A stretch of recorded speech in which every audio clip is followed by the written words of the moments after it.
Mesdames et messieurs, bonsoir et bienvenue dans votre édition journal de 22 heures de ce soir. Voici les titres de ce journal. Dans l'actualité nationale, lancement de l'édition 2024 de l'exercice Cutlass Express de la Garde-Côte.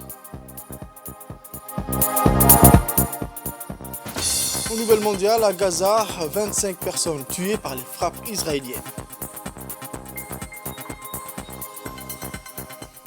Les détails de ce journal à présent, mesdames et messieurs. Le président de la République, son Excellence, M. Ismaël Omar Guelleh, à l'occasion de la fête nationale koweïtienne et du 33e anniversaire de la libération de ce pays frère, a adressé un message de félicitations à l'émir de l'État de Koweït, Cheikh Michal Al-Ahmed Al-Jaber Al-Sabah.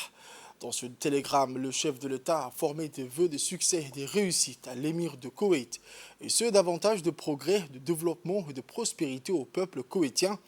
Le gouvernement et le peuple de Djibouti se joignent également à moi pour manifester leur sympathie et amitié à la nation sœur koweïtienne, a dans le même document écrit le président Guelleh, qui s'est réjoui des liens privilégiés, séculaires et étendus à tous les secteurs de coopération entre les deux pays et les deux peuples. Le président de la République a clos son message en réitérant à l'émir de Koweït la détermination du gouvernement et du peuple de Djibouti à œuvrer toujours en faveur du renforcement des relations de fraternité, de solidarité et d'échange entre nos deux nations. Aujourd'hui, l'Institut des études diplomatiques a organisé un séminaire en partenariat avec l'Union européenne, co-présidé par le ministre des Affaires étrangères et de la coopération internationale, M. Mahmoud Al-Youssouf, avec le directeur de l'Institut des études diplomatiques, M. Mohamed Abdelkader Moussa, et l'ambassadrice de l'Union européenne à Djibouti, Mme Sylvie Tabès. Cet événement vise à mettre en lumière les liens entre le changement climatique et l'insécurité dans la Corne de l'Afrique. Ce séminaire a offert une tribune aux experts de l'environnement, aux chercheurs et aux décideurs politiques pour échanger sur les meilleures pratiques et les stratégies novatrices visant à atténuer les impacts du changement climatique et à renforcer la résilience des communautés locales. Parmi les thématiques abordées, on retrouve la gestion durable des ressources naturelles, l'adaptation au changement climatique, la sécurité alimentaire et les mécanismes de prévention des conflits. Les participants étaient invités à partager leur expérience et à explorer des solutions concertées pour relever ce défi complexe. L'Union européenne et l'IED ont élaboré le projet intitulé Diplomatie internationale, comprenant 5 séminaires et 2 conférences pour renforcer les capacités des participants dans le cadre de notre partenariat avec la République de Djibouti. Aujourd'hui, nous sommes réunis pour la première journée de la 5e et dernière formation de ce projet sous l'angle changement climatique et insécurité dans la Corne de l'Afrique. Le changement climatique est l'un des plus grands défis de notre époque qui nous affecte tous. En Afrique de l'Est, le changement climatique est une menace déjà tangible et plusieurs faits peuvent l'illustrer. Baisse de la pluviométrie, pluies plus intenses et plus courtes, augmentation de la température, élévation du niveau de la mer, érosion côtière, perte de terres arables et de pâturages, pour n'en citer que quelques-uns. Ces aléas climatiques ont des répercussions évidentes sur le développement socio-économique. Le ministre des Affaires étrangères et de la coopération internationale a pour sa part vivement souligné l'impérieuse nécessité de ces séminaires dédiés au changement climatique et à l'insécurité grandissante dans la Corne de l'Afrique. On écoute le ministre. Et donc cette formation qui va durer une semaine s'inscrit donc dans cet esprit que j'aimerais encore une fois souligner, cet esprit d'abord d'échange, d'apprentissage, de prise de connaissance de tout ce qui se fait de mieux dans le monde afin de mieux appréhender ces défis auxquels nous sommes confrontés, notre pays est confronté. Je tiens donc à remercier l'Union européenne pour son appui donc, dans la réalisation de ces formations et je n'ai nul besoin de signaler que Djibouti et l'Union européenne ont toujours eu des relations donc, privilégiées et qui a permis ce rapprochement à tous les niveaux. Ces relations sont la preuve que la politique d'ouverture et de modernisation rejoint la politique prônée par notre pays pour le renforcement des capacités des cadres, clairement affichées dans les stratégies nationales de la République de Djibouti, à l'instar d'autres pays de développement. Vous savez que les changements climatiques les conséquences de ces changements climatiques sur la sécurité du pays, sur l'économie de notre pays. Tous les programmes de développement que nous sommes en train de développer sont des faits réels. Aujourd'hui, je crois que nous avons les moyens de mesurer ces impacts. Sous le patronage du ministre de la Défense djiboutienne, son Excellence M.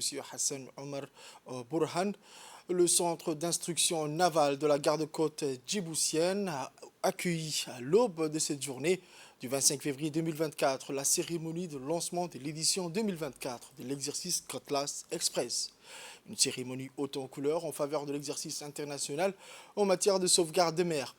Arrivé sur place, le ministre de la Défense a été accueilli par le colonel de la garde-côte djiboutienne, le colonel Waïs Omar Boghoré. Après le mot d'ouverture et de bienvenue, l'hymne national des États-Unis d'Amérique, suivi de l'hymne national de Djibouti, ont été entonnés, suite duquel, comme à l'accoutumée, l'événement s'est ouvert avec la récitation d'un verset coranique.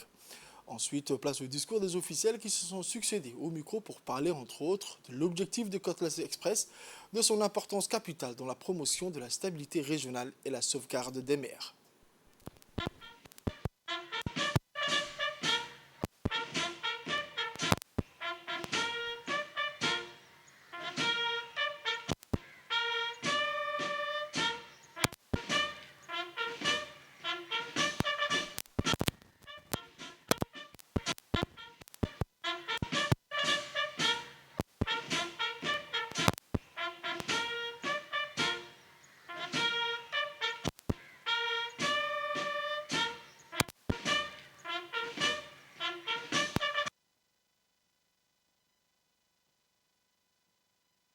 Les liens de coopération et de collaboration au niveau régional afin de raffermir la sécurité et la sûreté du détroit de Bab el-Mandeb, du golfe d'Aden et plus largement de l'océan Indien.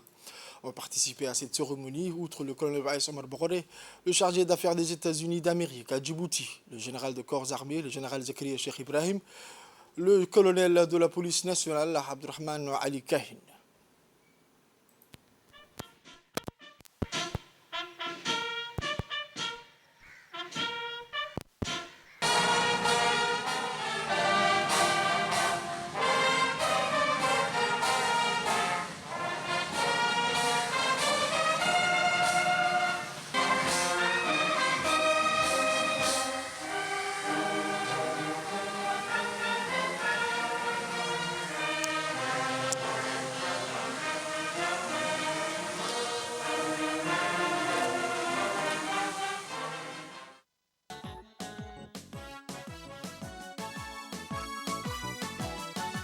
gardakoodku waa bili kartidiisu buuxdo waa ciidan loo bogay baldahaba lagu qoray gardakoodku waa bili kartidiisu buuxdo waa ciidan loo bogay baldahaba lagu qoray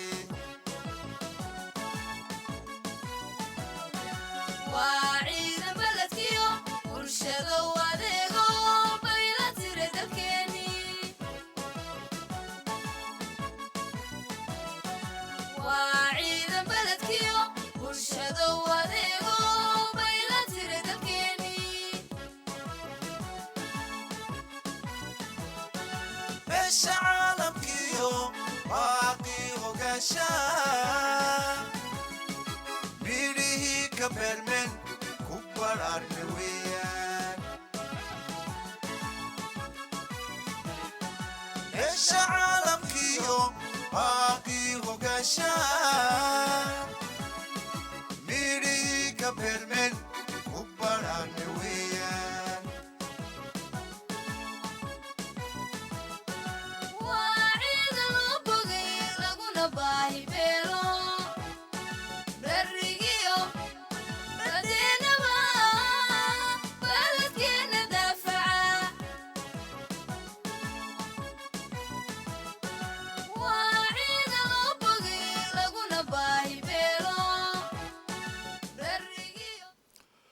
Nous allons écouter à présent le discours prononcé du chargé d'affaires de l'ambassade des États-Unis d'Amérique à Djibouti.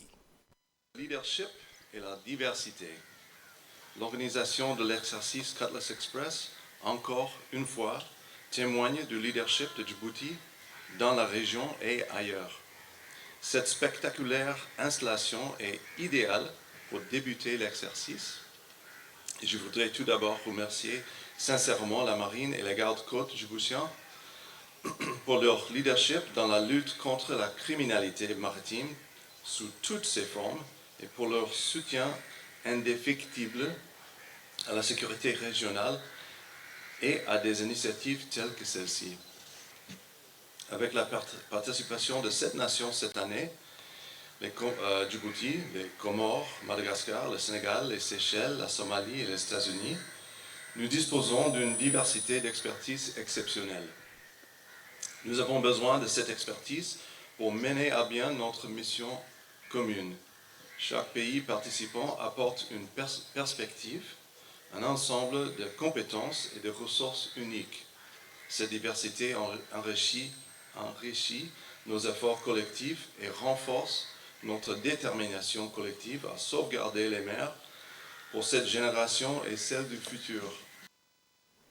Dans son discours, le colonel Waïs Omar Boghoré a souligné pour sa part que l'exercice Cutlass Express est un pilier du rapprochement entre tous les partenaires régionaux et internationaux afin de mettre en place les mécanismes de coopération et de collaboration vitaux pour la sécurité et la sûreté maritime. C'est avec un grand plaisir et grand honneur que je prends part aujourd'hui à vos côtés à la cérémonie marquant le début de l'exercice international Cutlass Express 2024. Pour la République de Djibouti, à son position stratégique dans le golfe d'Aden et l'entrée des mers rouges, le détroit de Bab el-Mandeb et la mer Rouge soulignent l'importance primordiale qu'elle nous accorde à la coopération dans le domaine de la sécurité maritime. L'exercice annuel Cutlass Express témoigne notre engagement collectif en faveur de la promotion de la stabilité régionale et de la protection de notre domaine maritime commun. Alors que nous nous réunissons une fois de plus et chaque année, il est impératif de reconnaître la nature évolutive des menaces et des défis maritimes. Cet exercice arrive ainsi à un point nommé dans le contexte actuel qui nous oblige à redoubler d'efforts dans notre coopération, de la piraterie aux attaques à main armée en mer. Notre environnement maritime exige des efforts vigilants, coordonnés pour garantir la sécurité et la durabilité de la navigation en mer. Nous pouvons efficacement relever les menaces multifacettes qui confrontent notre domaine maritime. Excellences, permettez-moi de réaffirmer l'engagement indéfectible de Djibouti envers le succès de Cutlass Express 2024. Nous sommes prêts à jouer notre rôle dans la réalisation de notre objectif commun. Le ministre de la Défense a, dans son intervention, souligné l'importance primordiale que revêt le lancement de l'exercice annuel du Cutlass Express dans le domaine des sécurités maritimes. Je suis heureux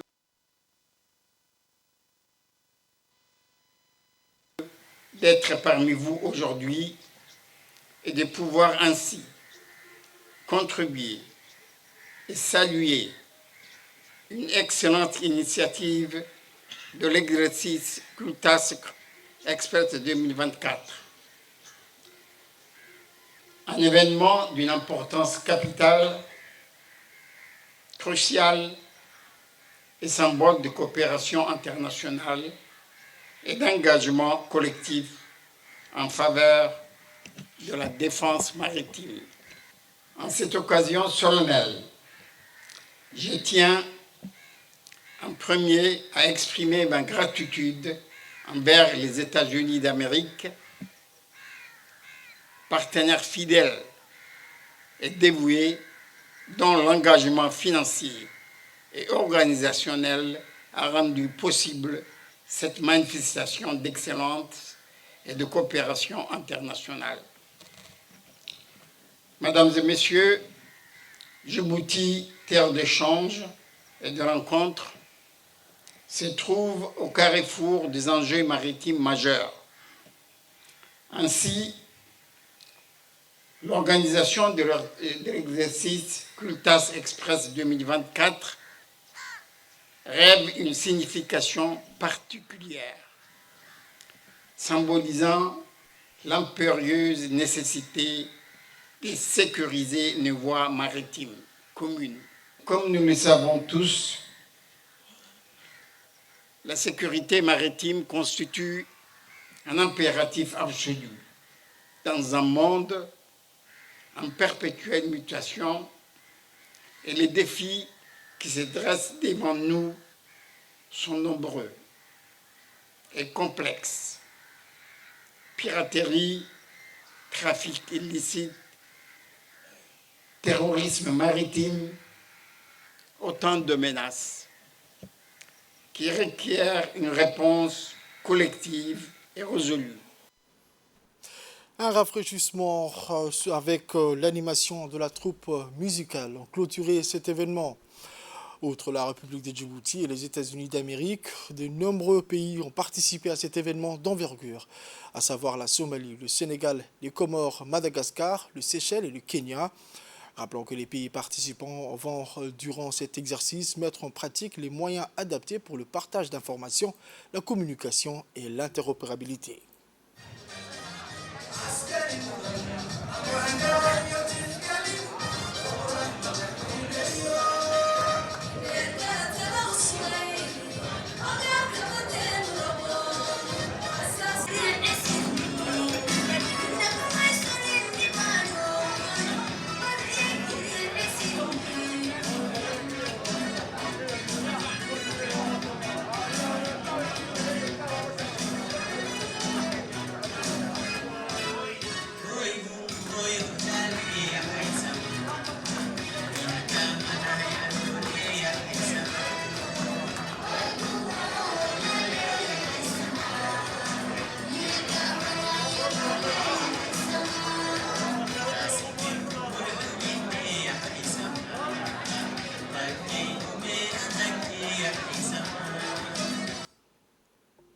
Autre actualité de ce journal, le ministère de l'Éducation nationale et de la formation professionnelle a organisé ce matin au Palais du Peuple, en collaboration avec l'UNESCO, un atelier de restitution et de validation de la stratégie nationale des ressources éducatives libres, plus connue sous le sigle REL. L'atelier présidé par le secrétaire général du MENFOP, M. Mohamed Abdallah Mahayoub, a vu la participation de M. Youssouf Ouattara, responsable principal du projet Ressources éducatives au bureau régional de l'UNESCO à Dakar, du secrétaire général de la commission nationale UNESCO, M. Mohamed Moussa Yabe, les professionnels de l'éducation, les représentants de l'université de Djibouti, les représentants également des ministères sectoriels ainsi que des acteurs associatifs. Ce dit atelier avait pour objectif d'une part de restituer et valider la stratégie nationale REL pour le renforcement de la qualité des enseignements apprentissage et d'autre part de partager avec les participants les objectifs de la base des données documentaires produite par le CRIPEN ainsi que de son apport par rapport aux apprentissages. Le MENFOP, en vue de capitaliser les acquis et surtout de multiplier les chances de réussite des élèves, a ces dernières années mis l'accent sur le développement des ressources éducatives libres. C'est pourquoi les REL, qui sont des matériels d'apprentissage, d'enseignement et de recherche sous forme numérique, libres de droit et accessibles à tous, permettront d'encourager l'innovation pédagogique, de renforcer la qualité des apprentissages par l'amélioration de l'accès des élèves et des établissements scolaires aux ressources éducatives individuelles et collectives de qualité et diversifiées. Une éducation soutenable, parce que partout où nous sommes aujourd'hui dans nos pays d'Afrique, ce qui est sûr, il y a de grands efforts qui ont été réalisés par les ministères de l'Éducation nationale, par la communauté éducative, avec l'appui des différents partenaires au développement. Mais la question de la qualité et de l'inclusivité demeure toujours, pour tous les pays, des chantiers énormes. C'est ainsi que le projet Ressources éducatives, qui vise le soutien à la production et à la diffusion des ressources éducatives de qualité diversifiées pour un accès le plus large possible de la population au savoir, a été initié financée par l'Agence française de développement et mise en œuvre par l'UNESCO en partenariat avec l'Institut français. Et c'est le lieu également de remercier le ministère de l'Éducation nationale pour tous les efforts et les appuis dont bénéficie l'UNESCO dans la mise en œuvre de ces projets et programmes ici à Djibouti. Monsieur le secrétaire général, soyez-en remerciés et nous sommes convaincus qu'avec nos collègues Mohamed, Idil ici présents, nous allons continuer sur les chantiers qui sont les nôtres, plutôt les vôtres, et nous ne pouvons que apporter le soutien. Le secrétaire général du MENFOP a dans son mot indiqué que le MENFOP est disposé à encourager et accompagner les acteurs et professionnels du terrain dans la production des REL de qualité, mais également dans la mise en œuvre de la stratégie nationale, de telle sorte que cette dernière soit le plus opérationnelle possible. Les ressources éducatives libres veulent dire tout simplement qu'on doit s'approprier la richesse des connaissances que l'humanité a produit et qui est mise à disposition de tout le monde de manière libre et gratuite. Donc nous devons donc non seulement profiter de cette masse de connaissances, mais aussi faire profiter tous nos jeunes apprenants, les élèves, les enseignants, mais également aussi participer à cette production de connaissances par la production de ressources. Aujourd'hui à Djibouti, à travers les inspections générales, mais également aussi les CRIPEN et les CFF, ont produit beaucoup de données et d'informations qui peuvent être aussi non seulement au service de nos jeunes Djiboutiens, mais être aussi au service des jeunes Africains de manière générale, et plus particulièrement aussi des Africains du Sub-Sahara.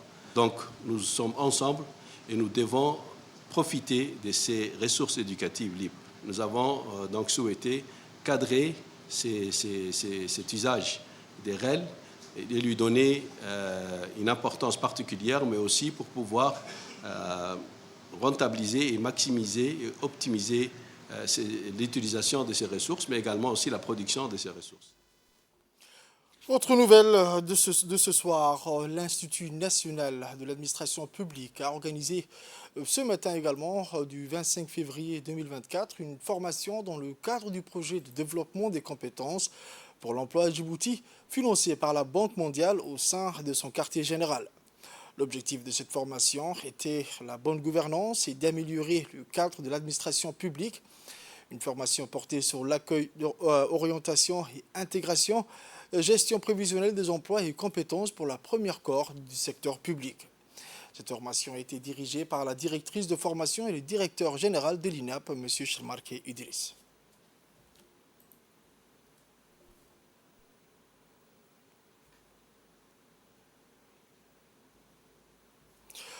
On écoute à présent un extrait de l'intervention du directeur de l'INAP, M. Sharmarke Idriss. Grâce aux experts ici présents, a été demandé par l'administration.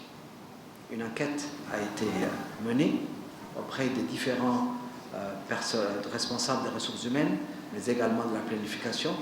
Et à l'issue de cette enquête de proximité, de discussion, c'est avéré qu'il y a au moins une priorité de 5 modules, le module dont Aïda a cité, surtout l'accueil, comment accueillir, orienter, la planification stratégique, qui sera peut-être en dernier, mais normalement qui est également important parce qu'il faut savoir planifier, c'est ça qui est important.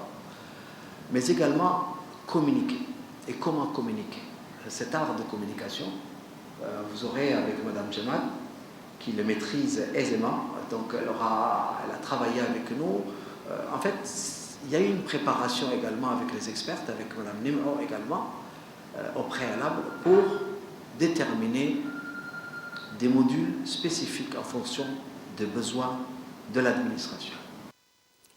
Le nouveau sous-préfet du 2e arrondissement, M. Abdishahid Nour, a tenu sa première réunion de prise de contact avec les personnels administratifs dans la salle de réunion de la commune de Boulaouz. Il a été accueilli par le président de la commune de Boulaouz, M. Abdelkader Iman, et son adjoint, M. Ali Adawa, en présence de Madame la maire adjointe de Djibouti, Madame Fatouma Mohamed Kamel. Le président de la commune de Bolaos, M. Abdelkader Iman, a souhaité la bienvenue au nouveau sous-préfet de la 2e arrondissement. Il a rassuré de son soutien indéfectible tout au long de son mandat.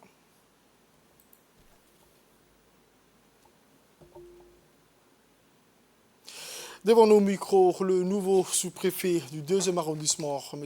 Abdijah Nour, a remercié les collaborateurs pour leur accueil. Il a par ailleurs incité de travailler en parfaite collaboration afin d'atteindre les objectifs pour mieux servir nos concitoyens. L'association des femmes engagées pour la protection de l'environnement des Tadjoura à la Ville Blanche a procédé officiellement au lancement de leur projet porté sur la propreté des plages et protection des récifs coralliens de Cheikh Mohammed. Un projet obtenu dans le cadre de l'appui à l'engagement de la société civile dans le processus de développement local financé par l'USAID et mis en œuvre par l'agence de Kaizen Company. Un projet qui a pour objectif de développer à long terme l'économie bleue à travers l'amélioration des conditions de l'écosystème marin en créant des aires marines protégées.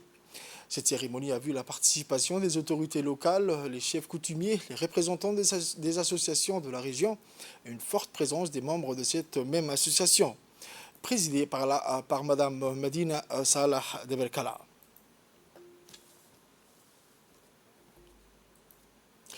Aux nouvelles mondiales à présent, je vous le disais dans les titres, à Gaza, à l'extérieur de l'hôpital Al-Aqsa, dans le centre de Gaza, des personnes en deuil ont prié le matin pour les 25 personnes qui ont été tuées la veille lors d'une vague de frappes israéliennes dévastatrices.